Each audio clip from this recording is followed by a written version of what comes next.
যে উপরে সুন্দর ফুট ওভার ব্রিজ, উনি উনি একটা বাচ্চাকে নিয়ে এখানে দাঁড়ায় আছে। আপনি এখানে দাঁড়ায় আছেন কেন? দাঁড়ায় আছেন কেন এখানে? জি, তো ফুট ওভার ব্রিজটা ব্যবহার করেন। আপনি একটা বাচ্চাকে নিয়ে এমন একটা ব্যস্ত রাস্তার মধ্যে পার হচ্ছেন। সাবধানতা অবলম্বন করেন। আমাদের তো সবার উচিত এইসব নিয়ম মানা। ফুট ওভার ব্রিজ উপরে থাকতে আপনি এখানে বাচ্চাটা নিয়ে রিস্কে রাস্তা পার হচ্ছেন। সাবধানে পার হইয়েন রাস্তা।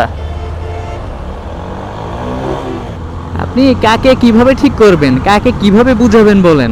মাথার উপরে ফুট ওভার ব্রিজ, আর উনি রাস্তা পার হচ্ছে হেঁটে হেঁটে, তাও এমন ছোট একটা বাচ্চাকে নিয়ে।